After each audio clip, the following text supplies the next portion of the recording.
Hi, Paul Arnold here, sometimes known as Stuttering Professor, and today I want to talk to you about a summary I've just done of this book, Rebel Ideas, by Matthew Syed. But I think the key is this phrase here, the power of diverse thinking. Because what this book is fundamentally about is that we need diversity, not only in the teams we're working with, but a more open-mindedness for us to be able to solve the new types of problems that we're trying to deal with in our current workplaces. And the principle is that, why do we need this diversity and of people? Because, we all come from a different background. We all have a different history. And therefore we will see a problem through slightly different eyes. And if we see things through slightly different eyes, we're more likely to come up with a more holistic sort of, idea of what the truth is.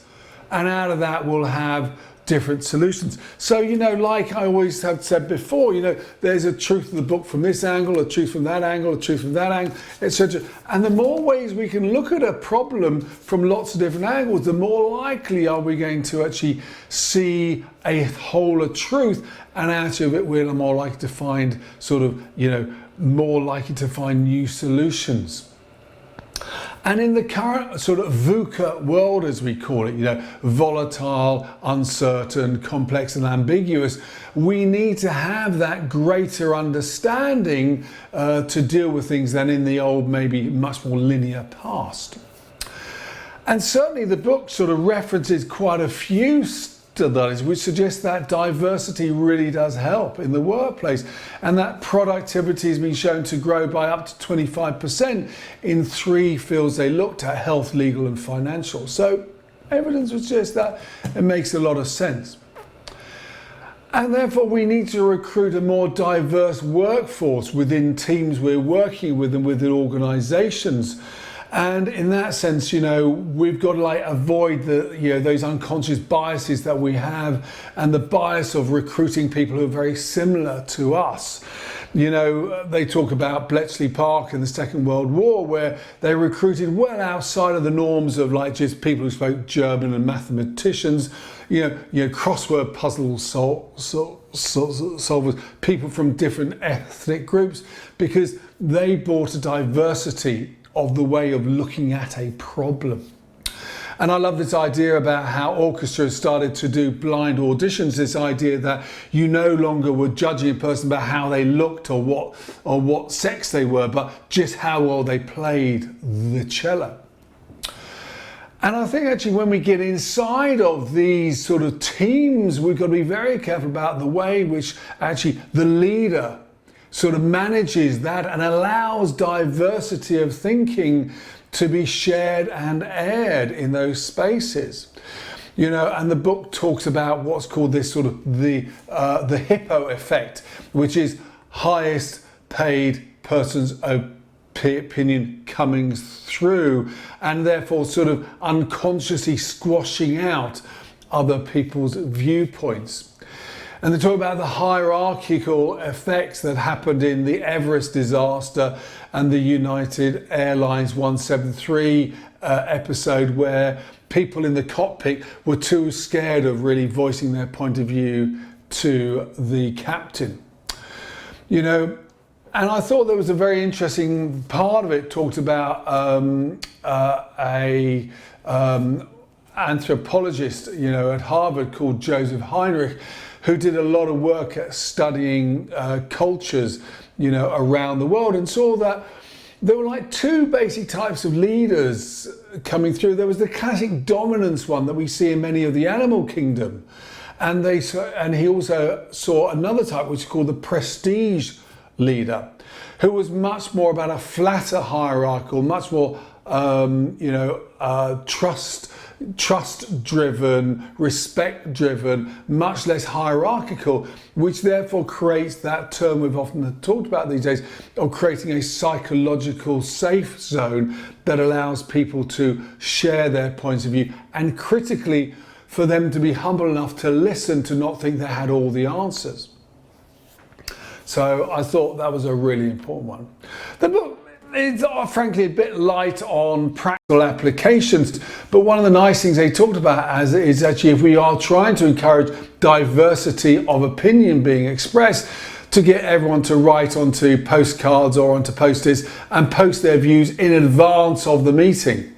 And certainly talk about a few organisations that really are about encouraging people to express their point of view, sharing that without, and then making sure that the leader of that team doesn't share their point of view first. And then it goes on to talk about our own diversity and our own thinking, and there being what we call this open-mindedness. You know, we've got to start being much more open in our thinking, and shares a lot of sort of stuff they learned from actually, you know, looking at sort of winners of Nobel laureate prizes, that actually, you know, the vast majority of them had outside interest. They were all sort of playing a musical instrument, writing, drawing, you know, doing magic and things like that. So this idea that, you know, we've all got to be building outside interests and outside things to make sure we're not just sort of locked into one small space. And shares a nice technique which is called assumption reversal, that if we really are trying to break through the paradigms, what we've got to do is look at the fundamental assumptions within any category and try to reverse them, try to turn them upside down. I've talked a lot about that in past sort of creative workshops I've done. And this is the idea that, yeah, let's say in the example in the book, you know, you want to open a restaurant. Well, what are the fundamental assumptions of opening a restaurant? Well, you know, you've got to cook your own food. You've got to have a menu. You've got to have your own premises. Well, as soon as you challenge some of those, you start to turn stuff upside down and you start to open up to having some new thinking going on. Which really quite nicely sort of leads into this idea of actually, you know, of innovativeness. And we'll talk about, you know, the power of being a sort of immigrant into a society. You know, like when they looked at the top 500 organizations, a significant number of them were run by immigrants or children of immigrants. Why? Because if you are an immigrant, you have often got a second culture you're drawing on. You're bringing that into that space, allowing you to bring new thinking in, along with the fact that if you are an immigrant, you've often had the courage and you know, to actually move into a new place. You've gone through all the sort of problems of actually, you know, accumulating new experiences, and you bring that all into a new space. Which really sort of links back into this whole idea of, you know, innovation. And innovation is one of the big things they talk about within the book. And they talk about this idea about incremental ideas and innovation and recombinant ideas. This idea about where we combine stuff, often from different cultures or different categories, and we bring the two things together. And actually this diversity of thinking, diversity of experience helps to do that. So actually, you know, when you look at, you know, they talk a lot about the growth of Silicon Valley, you know, where one of the things they did, they were a much more open society where they shared ideas much more, versus Route 128, which is where the big sort of HPs and the, you know, and all those other companies in the 70s were very hierarchical, very close to the outside world, and they were not prepared to share ideas. And this idea about building ideas, grabbing from elsewhere, sharing is critical to the future prosperity of organizations. Which then led into the last theme in the book, was this book about personalization, this idea that actually if we are to embrace diversity, one of the things we've got to do is to actually build that into personalization. And they share a very fascinating story that just after the Second World War, the US Air Force, which was experimenting with actually jet planes, was starting to see a massive increase in crashes. And they looked at all the normal things and they couldn't find any correlation or any causative effect. And then someone had a bright spark to just think about the cockpit design and realized that cockpit designs are really built upon the average pilot.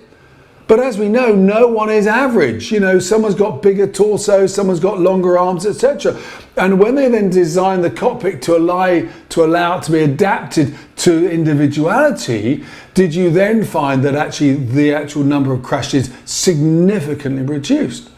And the book makes a great plea that we should allow personalization and move away from standardization in medicine, standardization in education, standardization in the workplace practices, and allow people to actually bring their best and to allow their best to be maximized through what they do.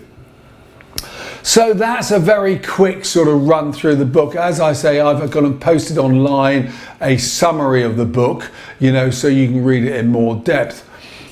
Overall thoughts about the book? Look, you know, Matthew Syed is a great storyteller, and this keeps you going from page after page with the great stories that he brings out. You know, and some very strong themes. I thought, you know, this whole idea about diversity in the workplace is really powerful, particularly this current time. You know, as I've said, my criticism is you know, it's great on theory, a bit weak on practical application. So I'm only told one real way about how to open up the way we think, and I think actually we need more of that. Anyway, I hope that's of use. Enjoy the book. Ciao for now. Bye.